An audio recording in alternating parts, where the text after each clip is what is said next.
You're listening to the Dice Men Cometh, proudly sponsored by Area 52, Tasmania's largest independent pop culture retailer. Find them at 104 Elizabeth Street, Hobart, or online at area52.com.au. The Dice Men Cometh! Good evening, everybody. This is the Dice Men Cometh on Edge Radio 99.3 FM, proudly brought to you by our good friends at Area 52. Go in there, Christmas is coming up, buy all the things. Now, we're talking about, as we always do, our board games, our card games, our tabletop games, and all the stuff in between on this Thursday, the 14th of December, episode 194. Now, we normally do a jokey little fun intro, but it's too big of a show. It is too big of a show. We've got two bigger things to talk about. We've got big things on the horizon. It's bigness all across the show. And speaking of bigness, who have I got across from me this evening? It's Big Mark. Big Mark and Big G. And Big G. Yeah, I'll be Big G. G-Man. Oh, yeah. The G-Man. And the Big G. Well, Big G, what are we talking about this evening? Oh, my goodness. You are so right with the bigness, Leon. We have another Big G, which is Gloomhaven. Yes. Now, this game, which has started from nowhere and has rattled up the ranks of the hotness to be quite near the top, is our game that we have been playing very much lately. And that's pretty much going to be it for the show. But time permitting, we're going to do what we were meant to do last week and do a little bit of a Secret Santa between the Dice Men. And then, Leon, you have potentially a secret break of secretness that you won't tell us anything about, but we're only going to use that if we run out of things to say about Gloomhaven. Exactly, which we probably won't. We probably won't. So anyway, because we need to talk about Gloomhaven, we better throw to a song very bloody quickly, come back, and then start talking all about Gloomhaven. But again, thank you, Area 52, and thank you, Mark, and thank you, Leon, for joining me on episode 194 tonight. We're with Edge Radio 99.3 FM. Mark, play the button and we'll get back to that song.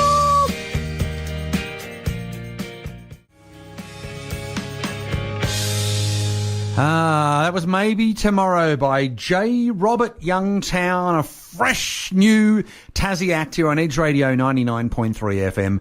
You're here listening to the Dice Men Cometh with Mark, Garth and Leon talking about board games, card games, all sorts of funsies for the Christmas period. We're just talking about one game. Just one game tonight? One game. That's all we're talking about. What is that game, Garth? Oh, I'm glad you asked. I'm so glad you asked. I believe it's Big G. Big G. Yeah, exactly. Tell us about the Big G. So, Big G. yeah, Big G. Tell us about Big G. Well, this is the biggest of Gs. Because Ali? Is it Ali?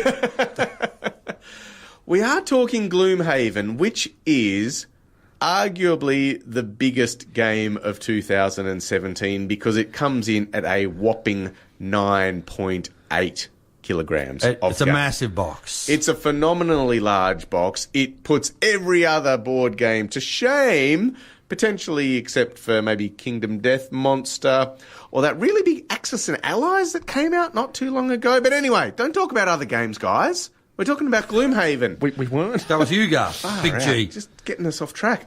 So, look. Big M. Anyway. Old Captain Milk Drink over there. Anywho. Anyway. See, you're derailing it again. I know. Look, Gloomhaven is a dungeon crawl, but it's not a dungeon crawl like you would know based on playing other ones. So you immediately, when you think of a dungeon crawl kind of game, you think Descent. And you go, well, Descent's got elves and dwarves and wizards and paladins and all of that kind of trope. And Gloomhaven hasn't got that. And what? then you go... Well, hang on. No elves. No elves. No orcs. No orcs. No elves. No elves. Sorry, I had to get a Christmas gag in.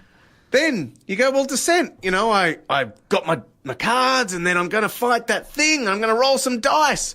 And then you play Gloomhaven and Gloomhaven hasn't got any dice at all. No dice. No dice. I do As a like dice man. But anyway, let's not compare Gloomhaven with Descent anymore, guys. So shut up, okay?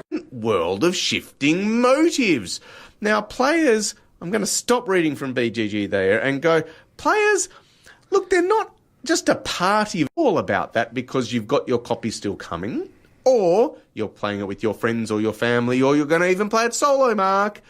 Then, by all means, switch off, and come back in maybe 20, 30 minutes' time. Yeah, and let's be clear. So we're not going to spoil anything that is, let's call it, locked. That is sealed information. Yeah, there are sealed envelopes in the game. Not a lot. It's not anything like Pandemic Legacy, but we're not going to spoil any of that.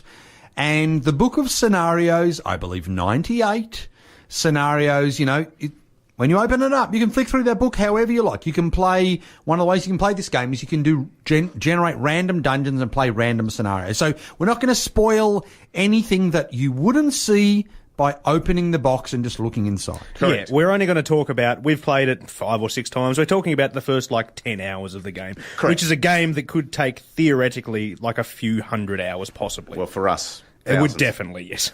Yeah. So there's our little caveat. We are just putting it out there that we're going to talk about the first, 3 or 4 missions potentially. Yeah, but not even in a lot of detail. This game and this conversation more so is not about these are the scenarios that you're going to have. This is about what makes this game the hotness that it is. Because it is now on its 2nd edition. Its first Kickstarter was incredibly successful. Its second Kickstarter, which wrapped up several months ago, which had 40,642 backers who collectively pledged $3,999,795. So it was basically one backer away from hitting $4 million. Incredible. This game is, in our hobby, a behemoth. It's massive. And that was the second time around? Correct. Yeah, because the first time around, it was during my buy a ridiculous amount of stuff on Kickstarter phase. But I didn't back this, because I remember looking at it being like, this is all right. And a lot of people went, yeah, it's all right, but it does kind of look a wee bit generic, let's be honest. Yep. And so the first was, even though it was very successful, wasn't anywhere near the second time it came out when everyone was just like, no, you've got to play this game. Yeah. Yeah, well, they released the second edition very much as the first edition was getting to backers. Very similar to what the Seventh Continent did. A very clever way of doing it. Makes perfect sense. So anyway, here we go, guys. Are you sitting down? Gloomhaven is a massive game of adventuring, of delving, of party togetherness that involves getting the loot, killing the monsters, finding new adventures to go on, working together, hopefully getting enough XP to retire. But before you even do that, you've got to upgrade your characters. And then you go on again and again and again and again and again and again and again and again and again and again through this world of Gloomhaven, which, as you say, Mark, offers out of the box the better part of 100 different scenarios where each scenario, they say, and by they I mean Isaac Childress, say around 30 minutes per player. Yeah. So each scenario is going to take you up to 2.5 hours or 6 hours if you're a dice man. Yeah, I was going to say, interestingly, so far I think that's pretty close. Yeah. What we've found is probably when we've played the 4-player scenarios, they've taken us about 2 hours. Now, early days, obviously, these are not that the first scenarios seem to be beginner scenarios, because there's certainly a lot of content in them, but time-wise, it does seem to be about right. And It's not. because it can only be done once, that is the persistent world aspect. And to me, that is really exciting, that you impact the world and those changes you made in that world are there forever. Wow, Mark's gone big pretty early on in the piece. We're not talking about how you play this game. He's gone straight into the world. No, but I just wanted to mention 2 things that you guys have talked about. The time that it takes to play the game, it does take a bit to set up. Yeah, set up. There are other games that are definitely take longer to set up. That's for sure. So, but it's not the quickest in the world, but it's not the longest.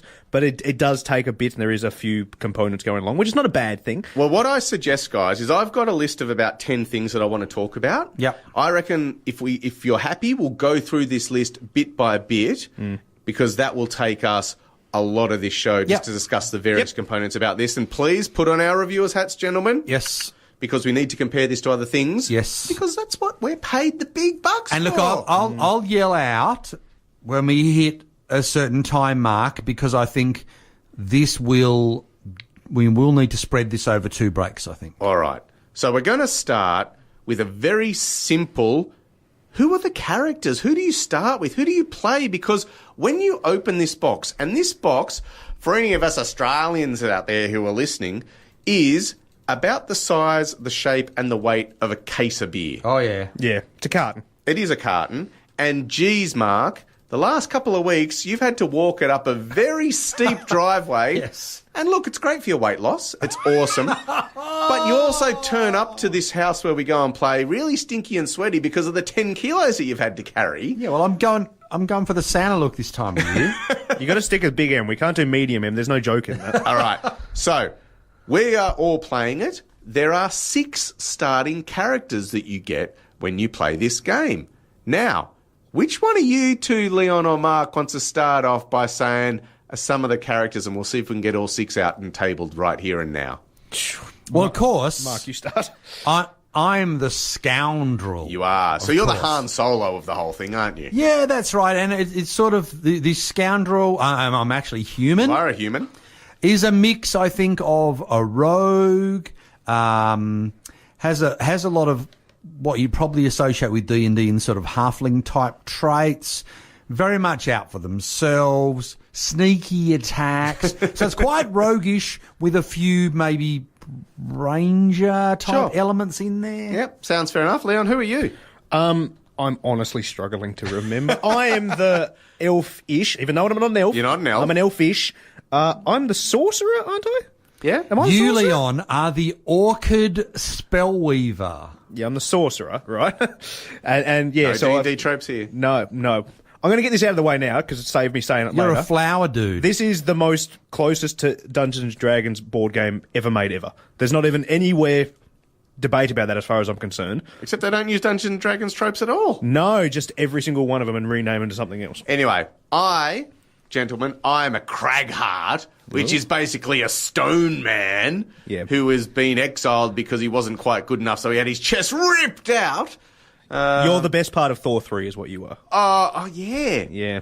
Yeah. Have you met Doug? Yeah, you haven't got even, those 4 and you hands. didn't even do the Kiwi accent the whole time. I can't you do it. I'm monster. really, really, really sorry. So there is a Tinkerer. Now, a Tinkerer is your little... he's got a lot of scientific kind of nicks and knacks, and he sort of just makes He's the sure gadget got man. The gadgets and bits and and pieces. he's some race I did not even know what it is. It's called a It's quattril. A quattril. Skaven. Exactly right. No, he's not a Skaven. A little bit koboldy, maybe? Yeah. Kinda, because then you've also got the Mind Thief. Now, the Mind Thief is basically Rat Boy. He is a rat who's got that's right. sentience and is in charge of elemental. Well, not really elemental. He's got a bit of psychic abilities, psychic yeah. ability going on. And then we've got one more, which is the Brute, which is the big meat blanket in all of this one. And he is an Inox warrior. Yeah, it's like a giant mountain goat. Exactly right. And that's your 6 starting characters.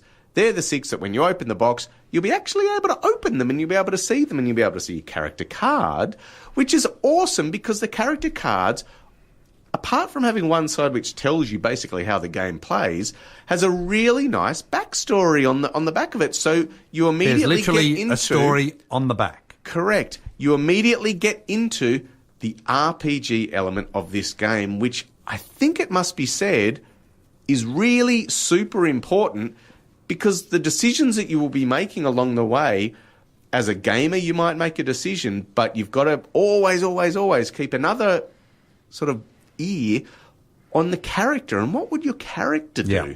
And I think that's got to be the best way to play this game. You've got to RPG it from day dot. Mm-hmm. And particularly when you've got a choice to make, like very early on, you get your, what's it called? Your personal quest, Yes. your reason Foregoing. why your character is adventuring, and you get given 2 and you have to decide. Now, apart from the min-maxing game rethinking, either I might be able to complete this one earlier or I might be able to complete this one later because I want to play this character for a long time.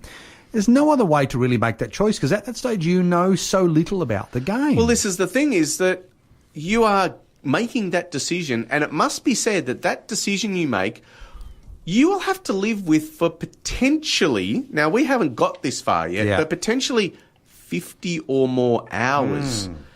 And you're doing it not knowing what the hell this game is, how it plays, how long a scenario takes, where even the criteria might be met that Yeah. you need to meet.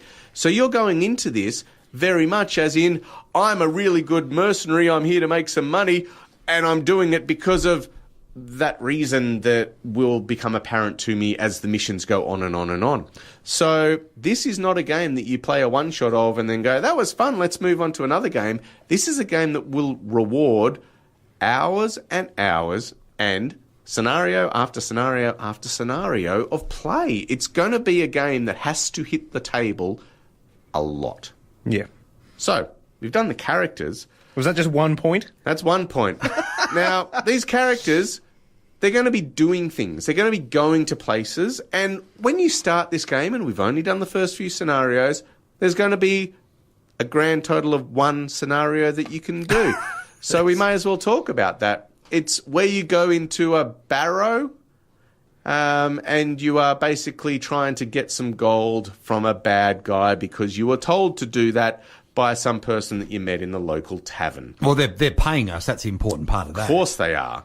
So, this is where the game starts. You start yourself in Gloomhaven proper, and you're told to go somewhere and do a thing. But before you get to do a thing, you got to do some events. You got to do 2 other things. Correct.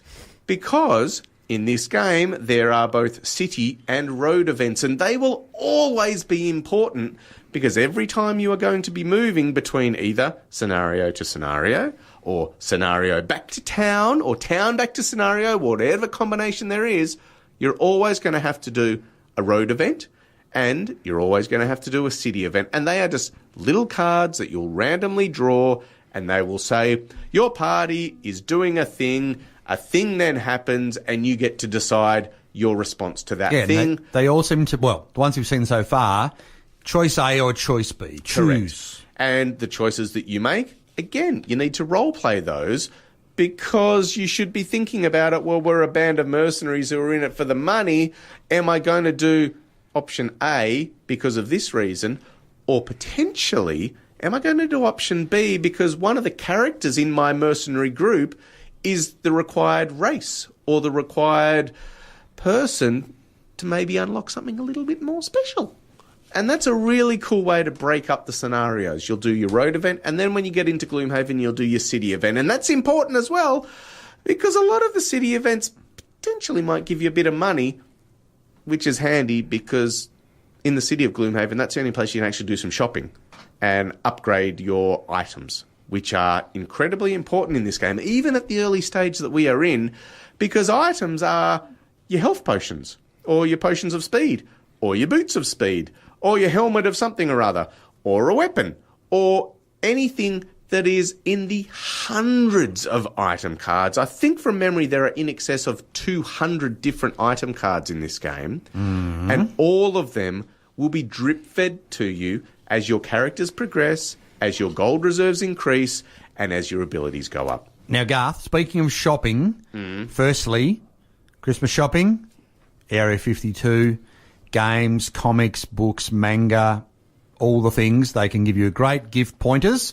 Secondly, we need to play a song and come back because we're going to talk a whole lot more about Gloomhaven shortly.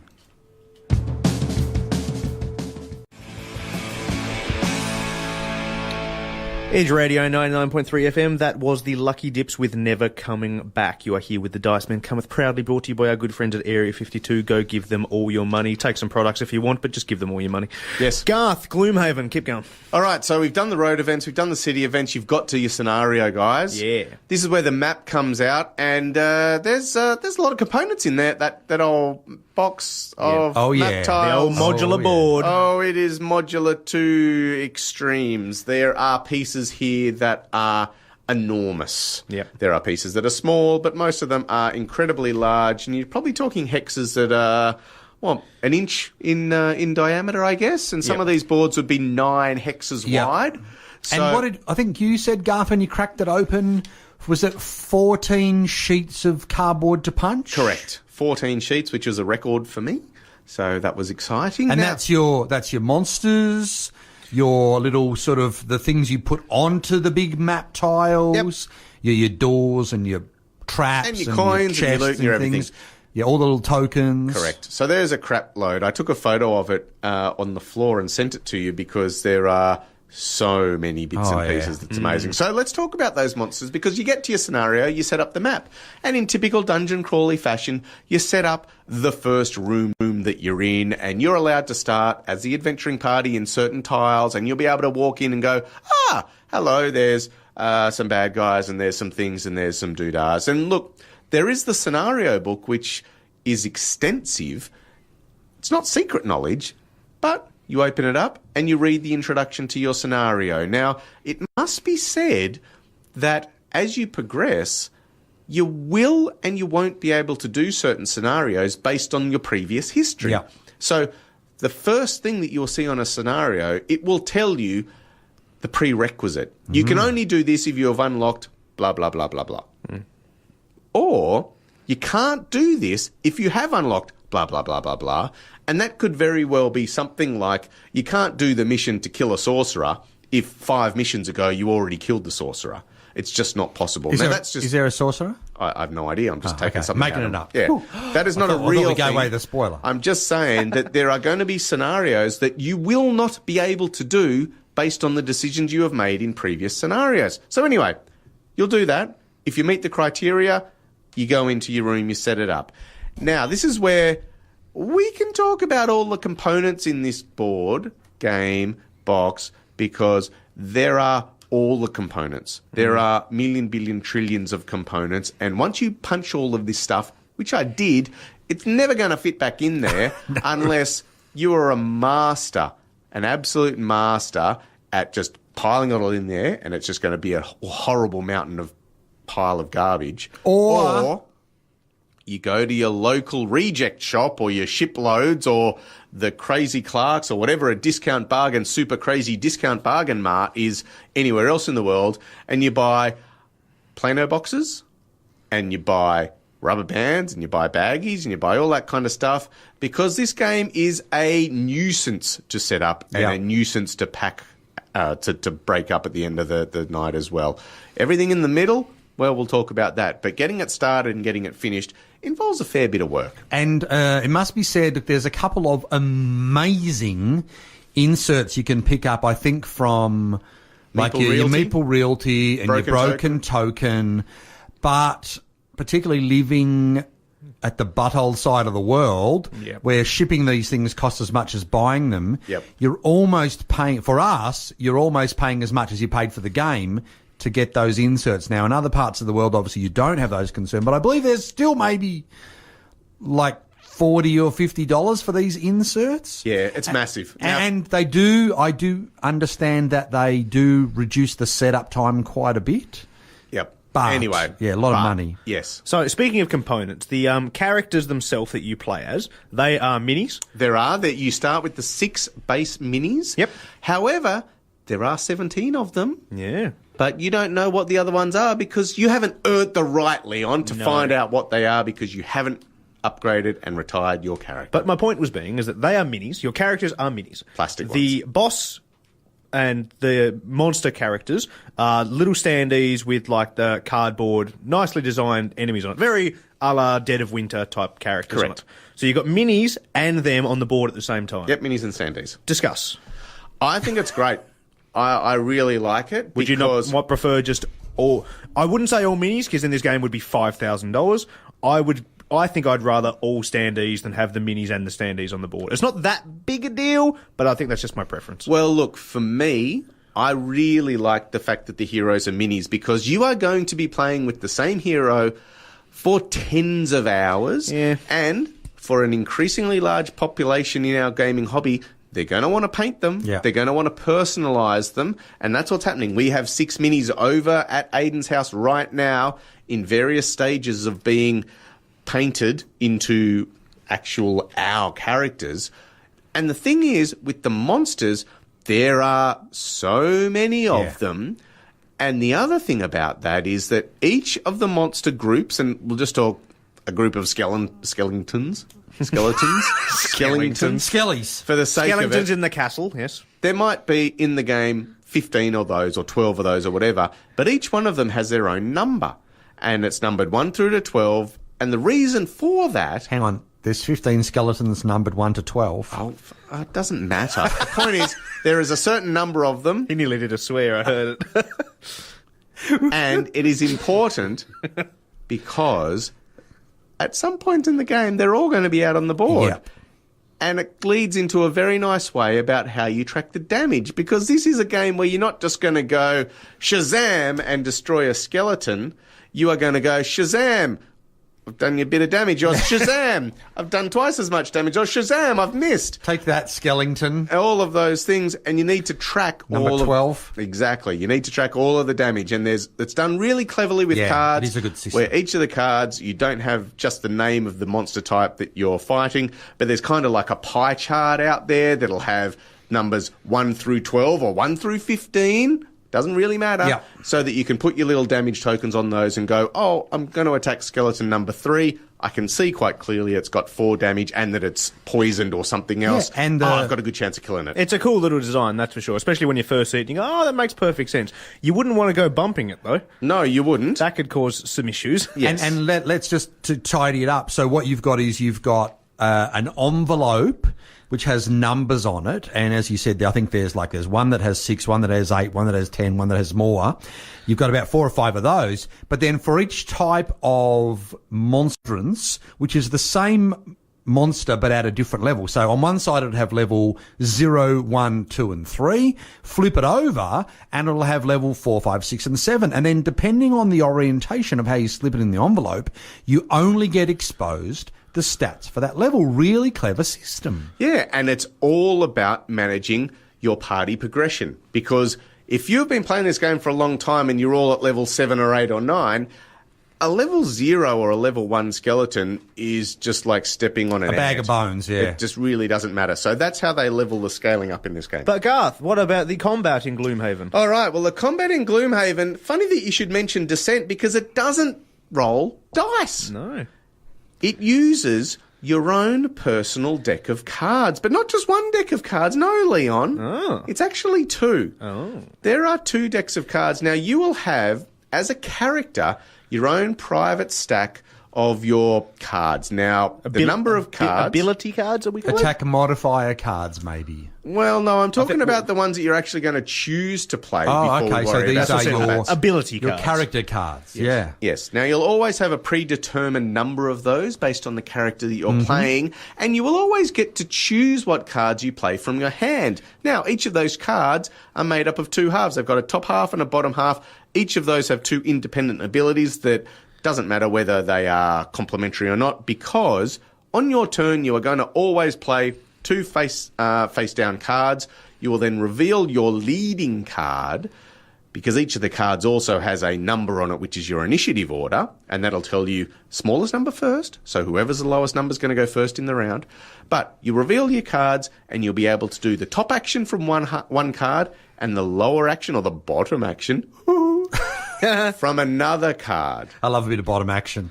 So, these cards, you might only get 8 of those for the whole game, depending on your character. I think in the 6 starting classes, the range is from, it's either 8 to 11 or 8 to 12 I think, cards that you're going to have. Now, on your turn, you're going to play 2 of those. You'll do the top action, the bottom action, and depending on the actions you've done, you're either going to place those cards into your discard pile, or you're going to place them in your lost pile, which basically means that they're done and dusted for the whole scenario. Now, that all sounds good and well, but Mark, I hear you say, well, what happens when I run out of cards? I might not have 2 cards at the start of my turn to be able to play. What am I going to do? Happens? Well, this is where you've got the option to take a short rest, which is one of only 2, randomly discarding one and putting it in my lost pile, never to be seen again for this scenario. And then I can keep going. Or you can do a long rest, which immediately sets your initiative to 99, as in you will go last. Yep. You don't do diddly squat Basically except skip for a turn. collect your cards, and the only difference between that and a short rest is that you get to recover 2 hit points, which is incredibly valuable when you are level 1. And you get to choose which card you have to get rid of for the whole scenario. So you're never going to get out of this where you get all your cards back. No. You're always going to lose one. And when you only potentially have 8 cards to see you through this whole scenario, geez, that's a tough decision. And this is, of course, the timer for the game, because when you cannot physically play 2 cards because of how much you've rested or how much you've used, then you're Dunsky. You're exhausted. You're exhausted. And you play no further part of that scenario. Your mini is removed from the map. If the team is successful, you still get the spoils of victory, but obviously it becomes a lot harder because the game is set for 4 players and currently there's only 3, so there's a lot of monsters out there, so it's a bit poo. But Garth, you said there were 2 decks that you had. What is the other deck? Well, the second deck only applies when you're about to lay the smackdown on that evil guard or the evil archer or the shaman or any of the numerous different bad guys that you are going to find, because out of those 14 punch boards of stock, about half of them are just the monsters. There are a crap load, and you won't know which ones you're fighting until you reveal the scenario that you're talking about, and it'll tell you you need to get these and these and these and these and these, plus you need to get a whole bunch of different obstacles, plus some traps, plus all this kind of stuff. So, you go up, you choose your 2 cards. One of the cards might say, you get to move 3 spaces. All right, that's pretty easy. I can do that. 1, 2, 3. The second card that you're going to play, it might say, attack 2 different characters at a range of 3. And you go, all right, well, I'm going to do that. I'm going to attack that skeleton. I'm going to attack that something else. When you do that, you don't just use the card that you have played, you use your ability deck. And this is where it is an initial deck of 20 cards, which is ranging from a -2 modifier and a miss up to a ×2 modifier. And you will flip at every stage and every time that you are destroying a big baddie, one of those cards, and it will tell you whether your attack is a success, first of all, and most of them will be a success in some way, shape or form, but what your modifier is as well. Is it, oh, I've done a base attack of 2 and I flip a card and now it's a base attack of 4, woohoo! Or my base attack of 2, I'm going to flip a card and oh, it's -2, so my attack is now nothing. Yeah, well, I believe exactly what happened in the game we played. We were all going after the boss because we wanted to kill him and get him out of the way. I got a ×2 on a big fireball spell that I could only use once per scenario. And didn't one of you have some sort of earthquake thing that got no hit whatsoever? Yeah. So this is a great way to mix up the combat where it doesn't what is in my modified ability deck. It's your dice roll. Yeah, it is your dice roll. This is, I guess, why it's termed a Euro-inspired tactical game, because one of the great things about this game is you can change up that attack modifier deck. And so you have these, and I don't know if you're about to mention this, Garth, but let me save you the trouble. So you have, not only do you have your persistent goal that you're trying to achieve over tens of hours, but every scenario you'll get basically like a battle guide. goal. Yeah. Again, you'll get 2 you pick from, and you'll get, well, the ones we've seen so far are like you get 1 or 2 ticks if you achieve it and you're successful in the scenario. Now, what that lets you do is on your character sheet, you have groups of 3 ticks. Once you tick off 3 ticks, you can take what's called a perk. Woohoo! And what the perk lets you do is it lets you modify that attack modifier deck. Yep. So it might let you remove a couple of cards. It might let you swap out a card for another card.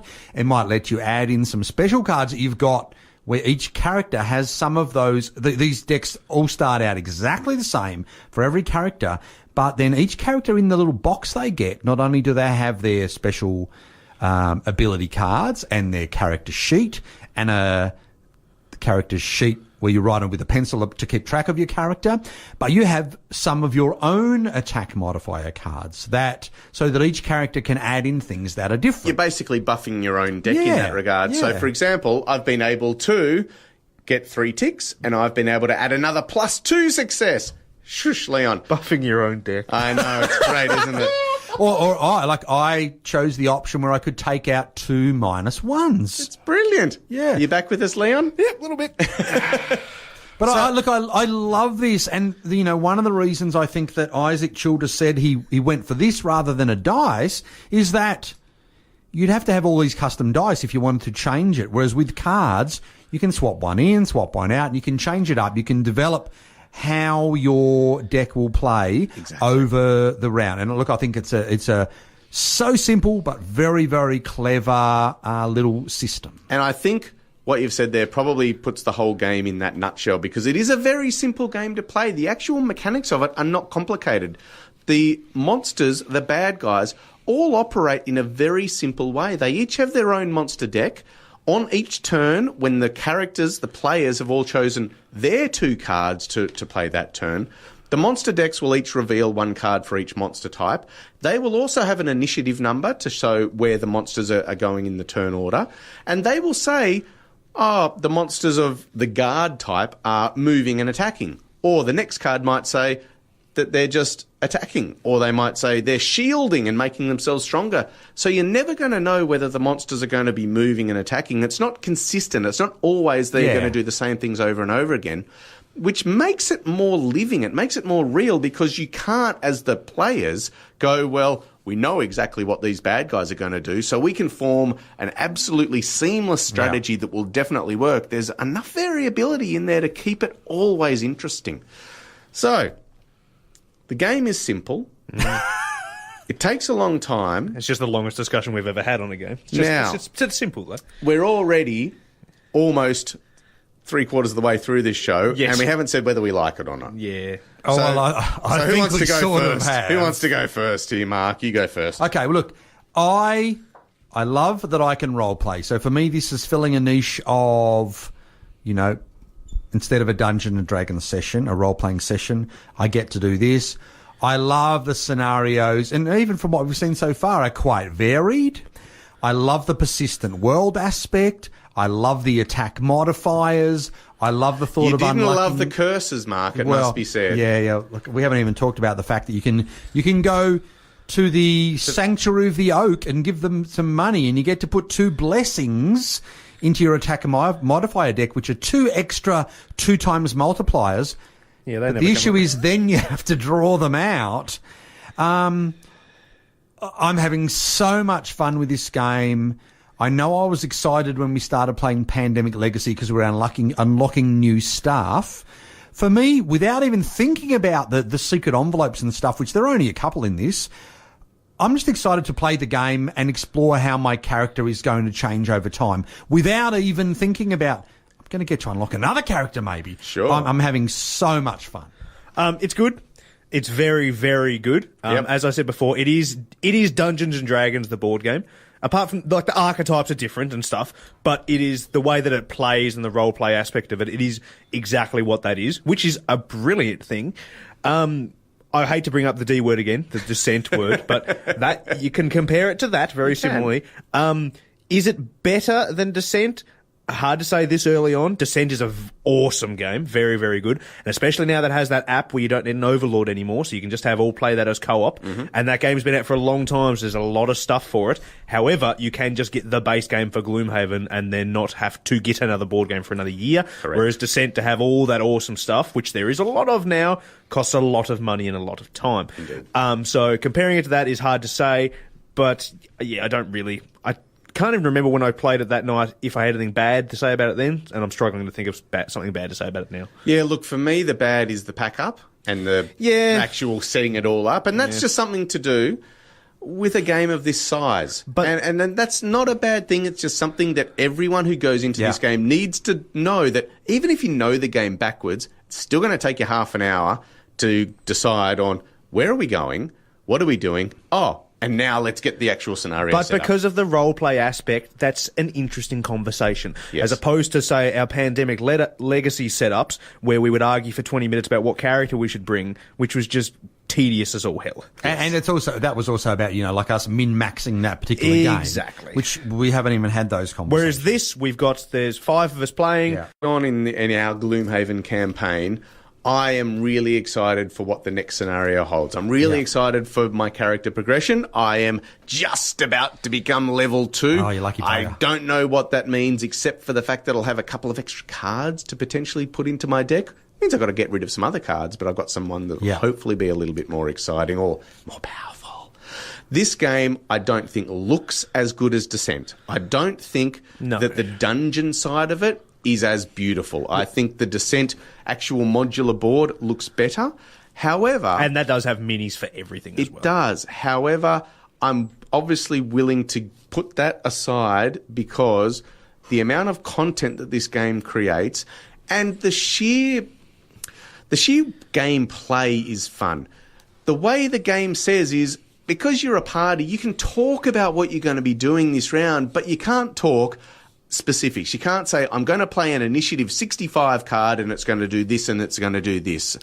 You can say, though, I'm going to be going pretty late in the turn order, I reckon. My goal, or what I want to try and do, is I want to run up and I want to lay the smackdown on that particular bad guy. If you mark, you want to go, I'm going to run backwards a little bit and pick up a bit of treasure because...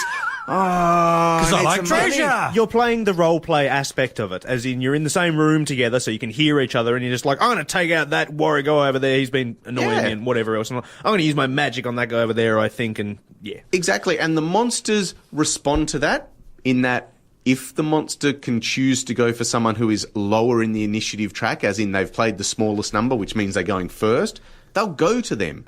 So the monsters kind of react, and if you're that big bravado character going, I'm going to go first and lay the smack down, the monsters might be drawn to you and you might have to suffer the consequences and I do like the monster AI in this. It's nice and simple. It is.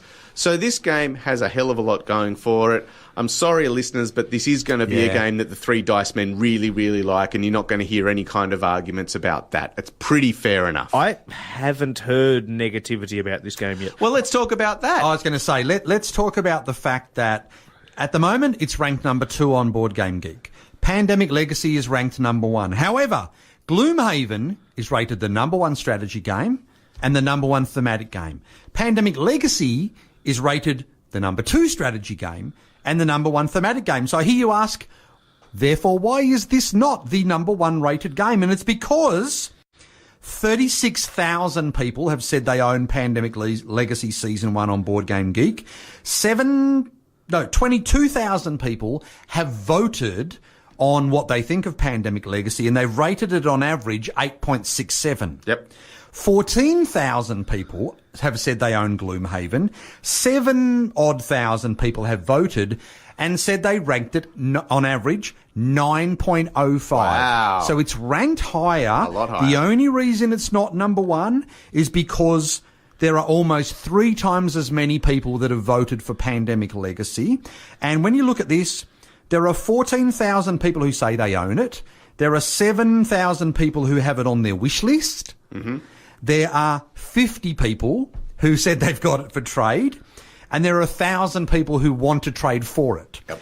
Pandemic Legacy, there are 36,000 people who've said they own it. There's another 7,000 people who've said they want to get it. There's 137 people, so it's about the same proportion who want to trade it. And there are only 723 who want to get it in trade. So Gloomhaven is getting almost... a copy of Pandemic Legacy in trade, that's right. That seems a bit broken. Yeah. But anyway, basically, less than half the number have said they own Gloomhaven and have voted. Given that on the second round of the Kickstarter, which is only just delivered to people, there's 40,000. If half of those people go on Board Game Geek and vote, this will be the number 1 game easily. Well, I think it's going to be the number 1 game. I don't know when it'll happen, but it's going to happen, I reckon, because, look, Pandemic Season 1, for me, was not the number 1 game of all time. I'd much rather there be Twilight Struggle back on that list, but Gloomhaven deserves to be up there for me. I think it is a brilliant game, a great implementation of a dungeon crawl. And we're going to a song! Oh, how apt. Where's my muff? I've got my muff. Found me muff, got it. There you go. Everyone was listening about your muffly on you Everyone with the Dice Men Cometh on Edge Radio 99.3 FM. That was Ending Atrophy with For Sure. Yeah. Not Entropy. Not Entropy. Shut up. All right, Mark. Okay, Secret Santa. Yep. And look, we've just talked about Gloomhaven so much. I just wanted to say, if I had any money, and if I was going to buy you guys a present, what I would buy based on what I think you would like. Okay. And I said you could do the same. I don't know whether you have. I've got a couple of things. So, Leon. Yeah. The obvious one to me that jumped out was DC Spyfall.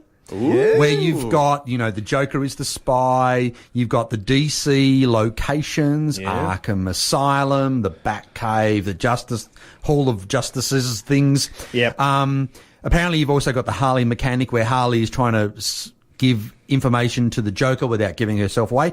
That sounds really fantastic. I cheated a bit because that's not out till next year. No. The second thing I thought, if I wanted to buy you a present, don't know why, but anyway. Did I not buy you guys a present earlier today? Oh, I did. We haven't That's got right. it yet. It's in the car. Shut up. Fallout, the board game. I have heard really good things about this. Well, I'm re-gifting it because that's on my list to give to you. Oh, wow.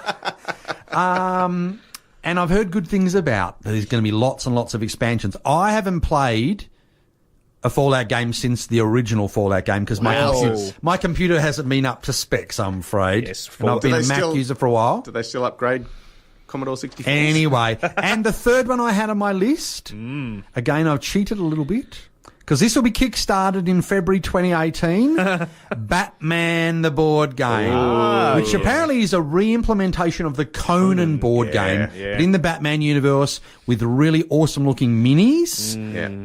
Look, a couple of bonus picks. I thought you'd really like Wasteland Express delivery service, but you're lucky because I've got that coming. So And you'll be able to give it to me because you've still got my seventh continent. Yeah. Well, I That's was right. going to say that on my gift to you, I would give you Seventh Continent because I haven't got a copy of it. I also said Codenames Marvel because I think you'd really like that, and it's got the words and the pictures option.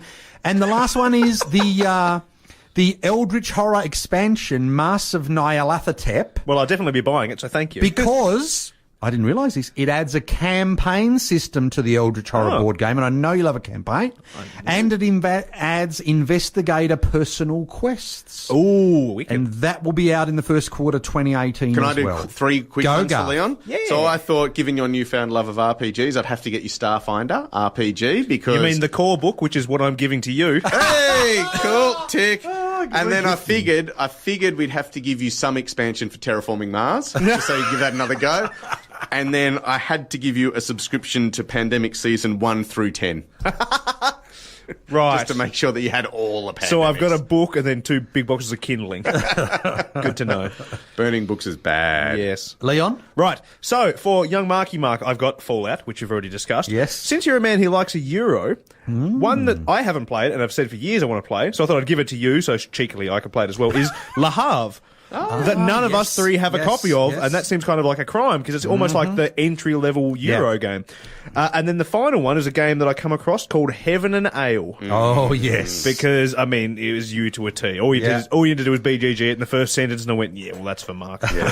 Garth, what have you got for Marky Boy? Oh, for Mark, I had to go for Nemo's War. Oh. Just because it is about submarines. Tool art. And it's Eno Tool Art, and it's a solo game. That's on Kickstarter again now, isn't The it? second edition. And it's really cheap. It's really cheap, but it also kicked absolute ass in the first scenario. In the first Kickstarter campaign.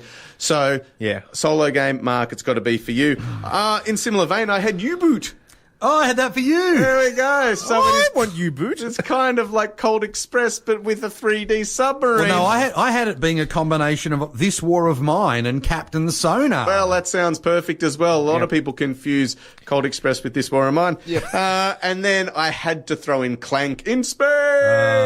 Well, Garth, you've got a fixation with Mousetrap. I do. Every time we talk about the olden days, you bring it up. So I thought Coaster Park for you. Okay. It's like a new version of Mousetrap that works really well. Yes. I also thought because you just haven't had the pedigree of Euros that you need, Garth, to be in this position. Yes.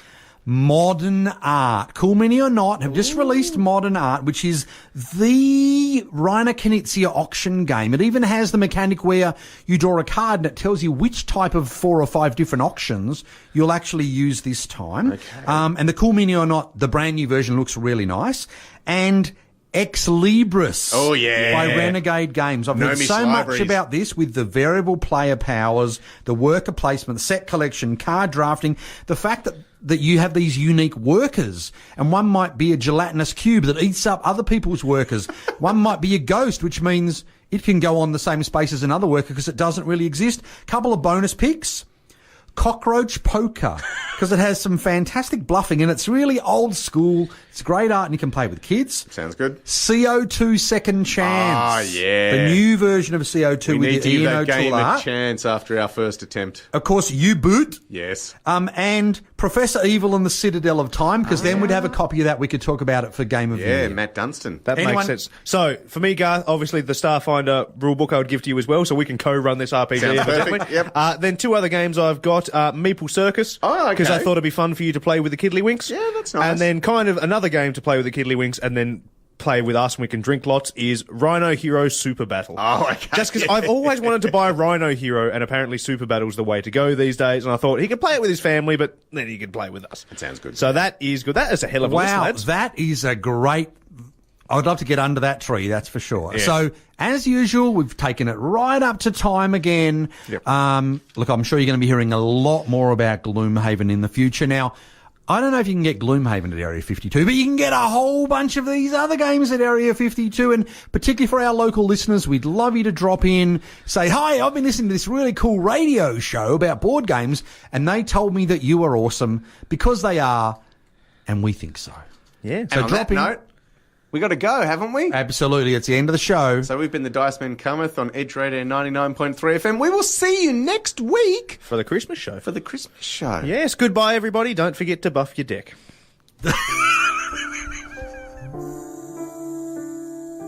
This has been another episode of the Dice Men Cometh, proudly sponsored by Area 52, offering comics, books, card games and board games for the whole family. Find them at 104 Elizabeth Street, Hobart, or online at area52.com.au. And find us online at thedicamencometh.com.